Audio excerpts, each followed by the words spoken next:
Well, hey, welcome to another dish show. Socrates explains everything. My name is Socrates. I'm outside explaining something. Yay! So what's it like to finally go out and do another show? Well, feels pretty good. It's been a month sitting around the house. Still not great. Haven't used my stick to walk around, but was able to get here with an Uber. But gonna do a comedy show. It's life affirming. So if you get the chance to get out of the house, it's much better than being stuck in the house.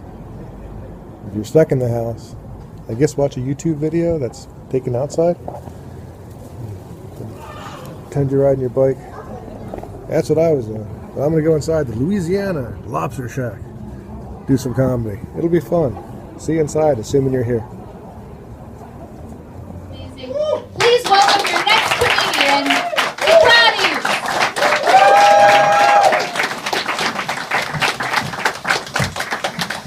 Thanks so much. Keep it going there for Emily.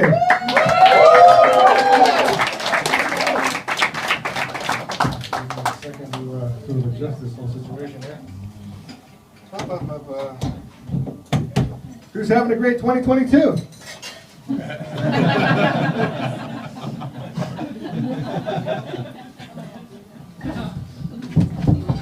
Yeah. So yeah, I am an American. Thanks, appreciate that. One of them here doesn't help me out. Thanks, Joy. Amazing. Please welcome your next comedian, Socrates.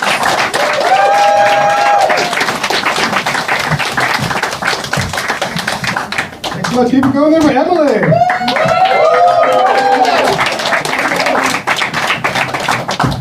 Second to adjust this whole situation here.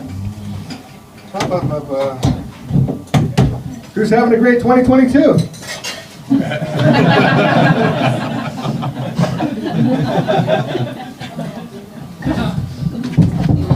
Yeah.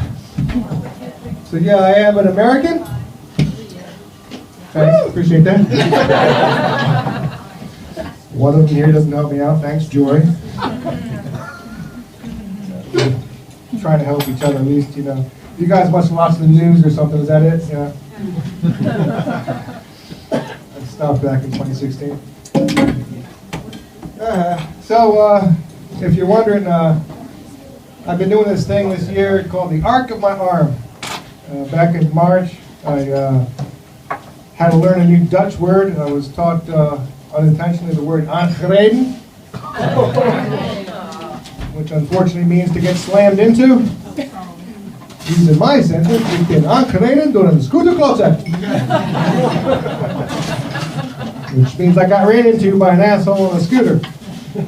And it's good. Recently, I've been able to use it to my advantage. I've been online, pretending to be a young girl, an underage girl, you know, just in case there's, you know, perverts out there. I'm not going to point anybody out of this room, but I've heard. That way, if anybody propositions me, you know, and they know I'm an underage girl, they say, hey, you know, do you want to see my gash? They say, yes, I just show them this thing. Yeah. So basically, after the scooter slammed into me, I did a little flippy, spinny thing. Like, I was halfway to an Olympic gold medal, but I did not stick the landing. No, thank you, appreciate that. I landed not like a young gymnast, I landed like an old man about to break his arm. So I got a 10 for 10 for that, and you know, I asked the guy, because basically a car drove onto the bike path, and then a scooter also drove onto the bike path, but he was looking at the car, not looking where he was going, so he came across on my side, came across a blind corner, and there he was, and I tried to explain to him, I said, you know, the car, you should drive on a bike path, it's for bikes, and the scooter should be watching where you're going. But he didn't have a lot of time, so all I could say was, ah!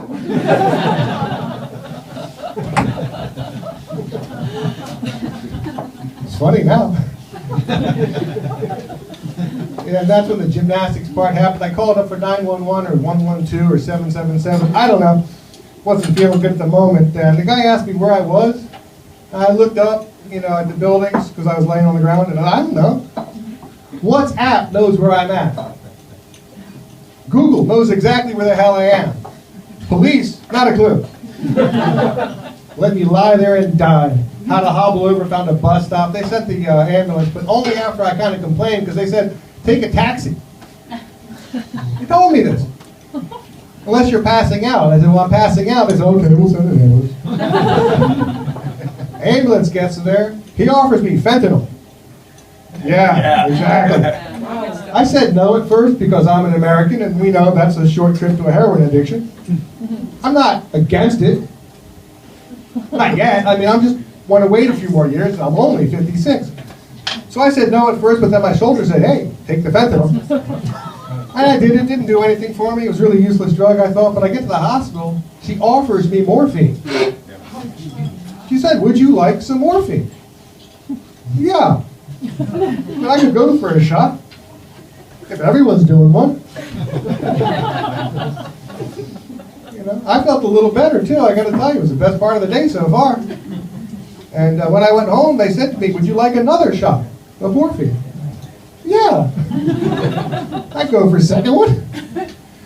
And unfortunately, they did what we called conservative treatment, which is basically nothing. They gave me the drugs, which was great. And they gave me a blue strap to wrap my arm like this, and they said, okay, that's it. I got some paracetamol too, and some ibuprofen, you know, but that was all they did. And they said that over time, it comes good. Have you been to a doctor here? They all say that, it comes good. It's like the first thing they teach them in medical school here. Tell them it comes good. It buys you a little time. And so it did. I thought, okay, it'll come good. I go home, you know, and I'm supposed to like keep practicing it, so I'm like in my window doing this to try to keep the shoulder from freezing up, because God forbid that happen. And I see my neighbors coming by, wave to them, and I get this really bad vibe from them. Turns out they thought I was a Nazi.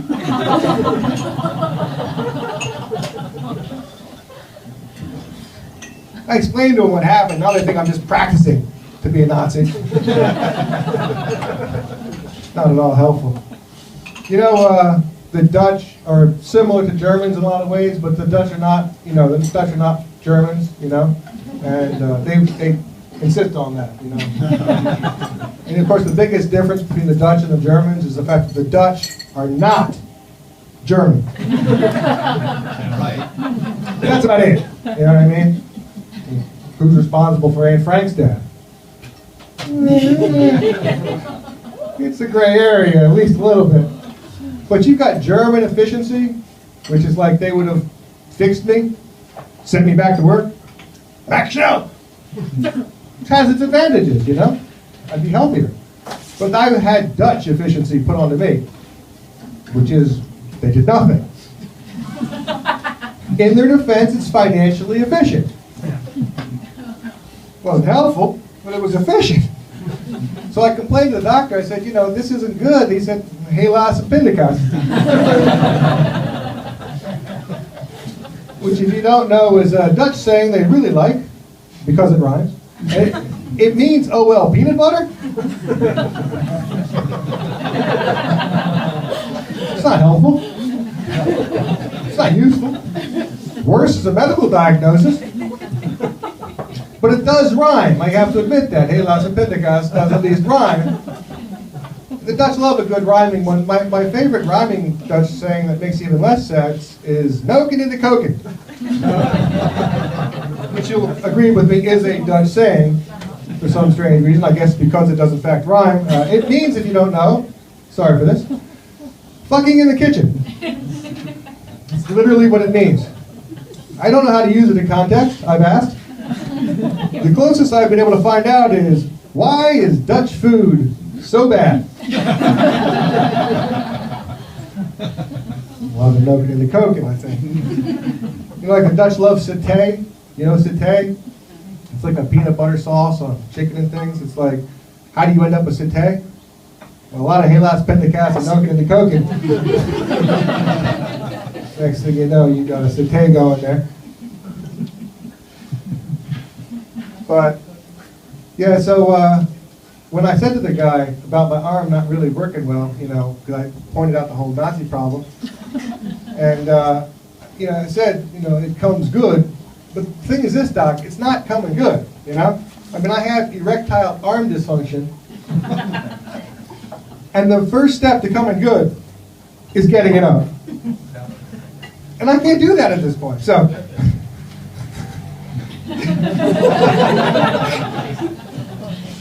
So basically, I agreed to it. Eventually, I'd have to have surgery. And unfortunately for me, my doctor was having, or his wife was having, his fourth child. So he couldn't do the surgery because of the mystery of his fourth child. And of course, he gets medical thing off. So basically, it took him forever to do it. And finally, they did surgery on the 2nd of November. And unfortunately for me, the arc of my arm went down to my leg. And in the end, I can't walk because I took bone off my knee and marrow out of my leg. And there's a Dutch word to explain my situation. And that word is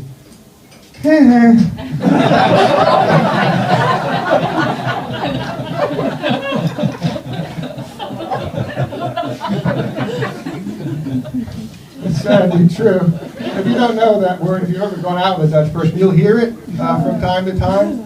It's hard to figure out what the hell just happened when you hear it. Was it good or bad? You don't really know. You miss a train. Scooter smashes into you. It also applies. There's worse times to hear it, though. I think one of the worst times to hear that is just after sex.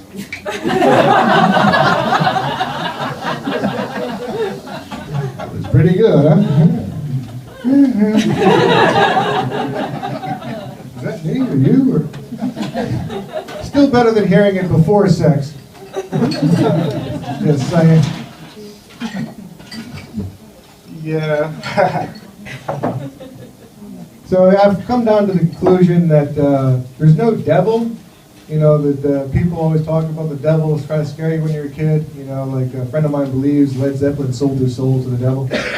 I don't think there's a devil because, I've tried, I mean, they say you sold your soul to the devil. How? I'm game. I'm open to it, and this is a buyer's market now because my expectations have gone way down, There was a time I would have haggled for my soul. Now I'd happily trade it for just a little bit of betterness, Very religious people here, I understand that. So I don't get religion, I was born a baptized Greek Orthodox, but it was really no big deal. They put me in a bowl, a priest poured olive oil over me.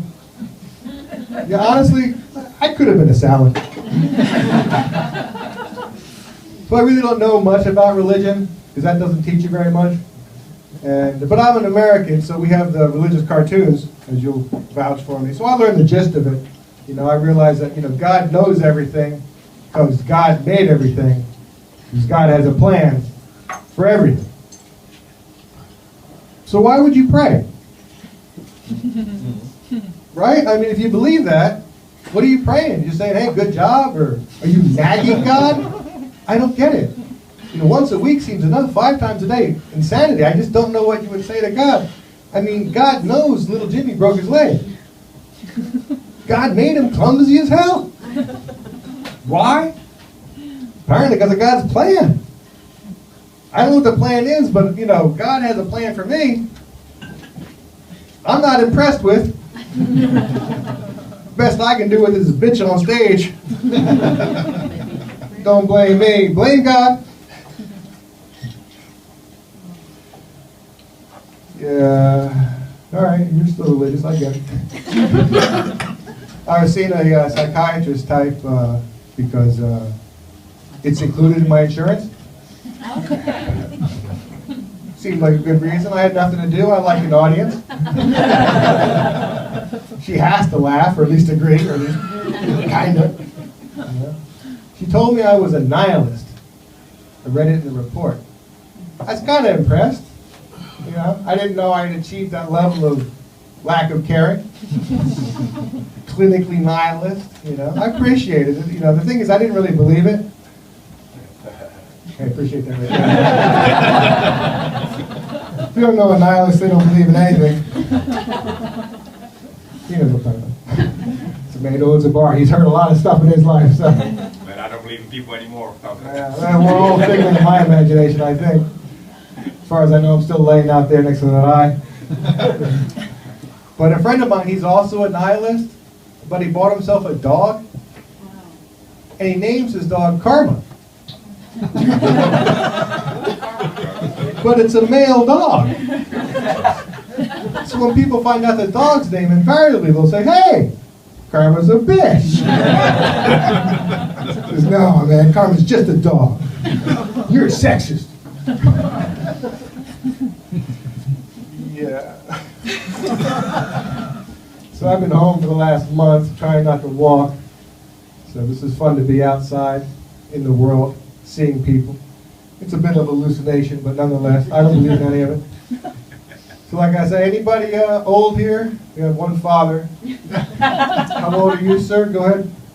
51. 51.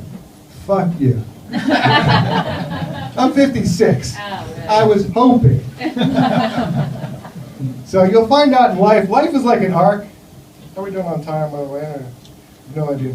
And life's sort of an arc. I'm finding that as you get older, you can look back on your healthy parts of your fun life, and now you've got this part. This is a great part of it, by the way. Thank you. And it's like when I was younger, my personal emoji was the rhinoceros. You know, a little fat, but strong. You know, powerful. Now I've gotten older, and now I feel more like the elephant. Fatter, slower.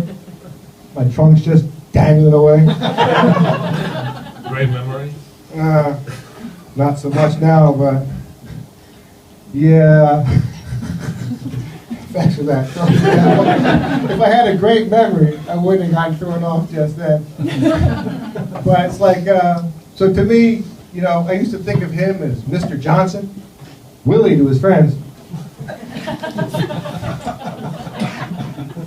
And as I've gotten older, I've realized that it's not necessarily a name, it's also a question. Willie. Yeah, or won't he? Willie? Willie! But so I've been living in the Netherlands about 13 years, and I do really love this place because there's so few Dutch people and so many of us from outside of the Netherlands. This is the Republicans' worst nightmare, by the way. You know? But I love this place. You guys are great, and the language itself is weird, obviously. You said you were from Kazakhstan, which is pretty cool.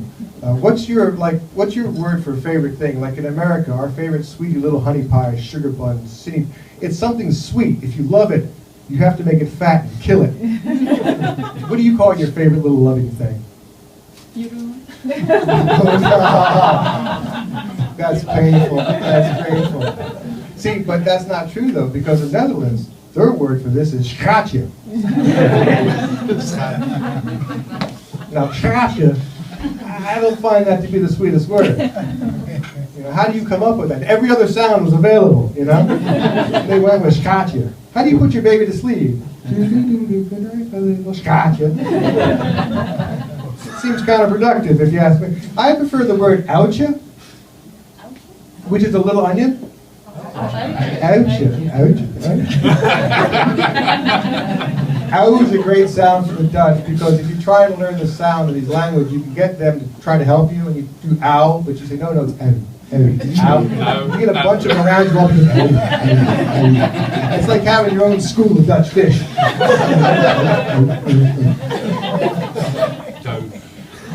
But the thing that the Dutch, though, they have the words that really typify this place more than anything else. And I know it's not the one you're thinking, which is swaffelen. Which is a word the Dutch needed. Again, these are real things. This isn't me, this is them. Swaffelen means to slap your dick against something. Not only did they need this as a word, they voted this word Word of the Year, 2008. Yeah, you can look it up. It's true. I wouldn't lie. I'm a comedian. I've been stabbed. And I moved here in March 2009, and they were still talking about it. Of course, the Dutchest of all word is, of course, gezellig. which is a warm, wonderful evening that we all do together, and we make it happen as a group. Assuming nobody's swathing anybody, because it's a little less Gezellig then. And like tonight, it's freezing cold out there, you know what I mean? And almost everybody in here has lost the World Cup. And you all understand the word ha-ha a little bit more. But it's Gezellig as hell, isn't it? Yeah. Woo! Give yourselves a Greek round of applause. My name is Socrates. This has been a hell of a lot of fun. Thanks so much. We'll see you in a quick break. If you're outside, take a break. See you after that. Thanks.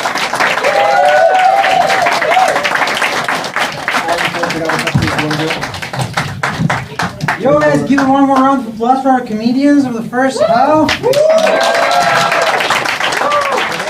Welcome to another edition of Socrates Explains Everything. My name is Socrates. I like to explain things, especially with a boat. So if you've heard or not, what's going on with Twitter? You know, Elon Musk, relatively smart engineer, good with rockets and cars, decided to jump into social media by blowing $44 billion by Twitter. And one thing I don't get is he had $1 billion walk-away clause, so he could have spent the billion and just been like, well, there's $1 billion down. But he ended up buying Twitter. So, does it matter?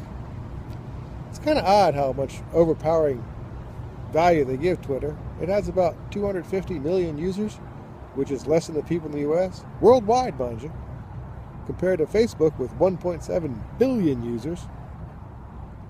And the thing with Twitter is 90% of the traffic, in other words, almost all the traffic, 9 out of 10 tweets, come from 10% of the users.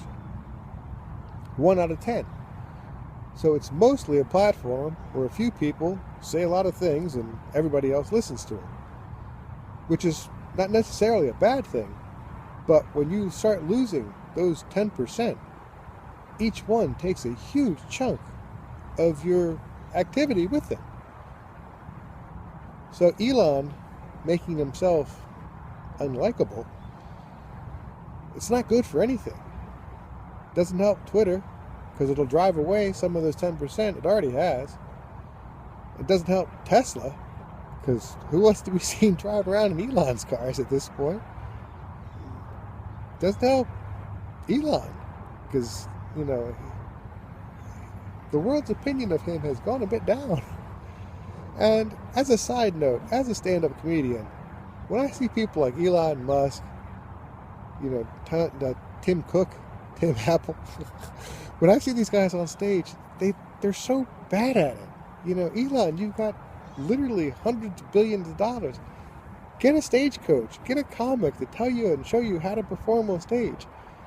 You know, Zelensky, an incredible leader, an amazing president for a country in a horrific time. He was a performer. You know, he was on stage. You know, he learned how to communicate with people from the stage. And that's the sad thing about democracy, is it's so easy for people like Trump, who's a great performer. His shtick was pretty good. Performance and governing, they're not necessarily the same thing. You know, Ukraine got really lucky with Zelensky, but we did not get as lucky with Twitter and Elon. So he made a very unscientific poll to see if he should keep leading it, and more than 50%, 57% of responders said, no, you shouldn't lead Twitter anymore. So hopefully he'll step down as the CEO like he said he would and go back to trying to make starships and Teslas. And that'll be better for everybody. But Twitter has an outsized influence. And the few people that are actually tweeting on Twitter have a super outsized influence. So you should never listen to a minority of the minority. They're never really speaking for the majority because they can't. Anyway, we got back outside. So that's a tweet right there. Merry Christmas, Happy New Year, 2023. Oh, hey. Welcome to another edition of Socrates Explains Everything. My name is Socrates. I still like explaining things. So, what do you miss about the long road that's called life? Well, I'm about to have that surgery finally. I'm going to miss being out here on the road, riding my bike.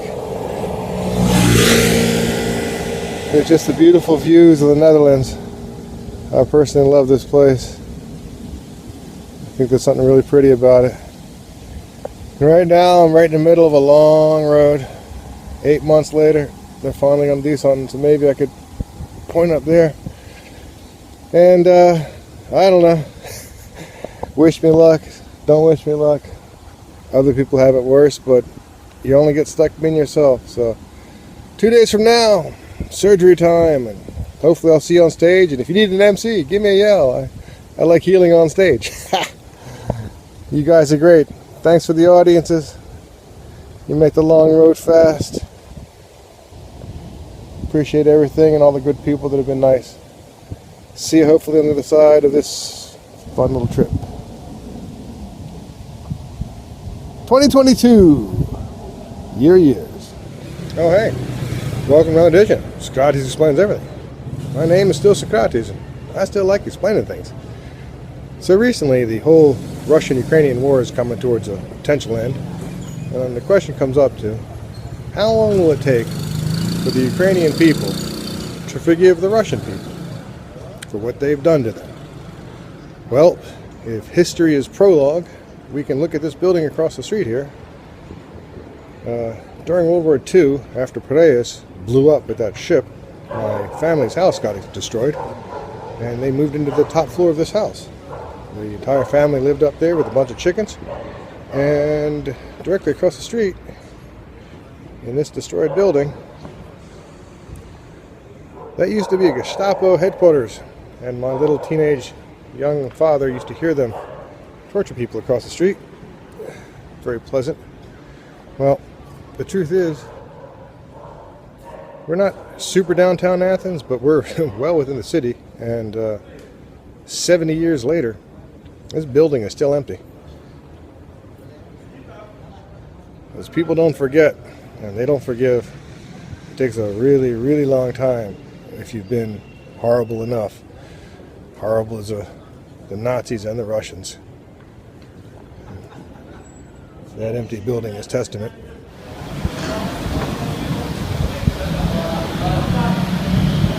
It's just a destroyed place now. Greek flag in it. Using it to park cars in the back. Easily could be anything here. It's in the middle of Athens. So yeah. My poor dad lived across the street. He sure as hell hasn't forgotten. It doesn't look like the people of Greece have forgotten either. So, Slav Ukraine. Don't be like America, Russia, and England, and anyone who's destroyed another person's country. Be like the Greeks. We haven't done it for a long time.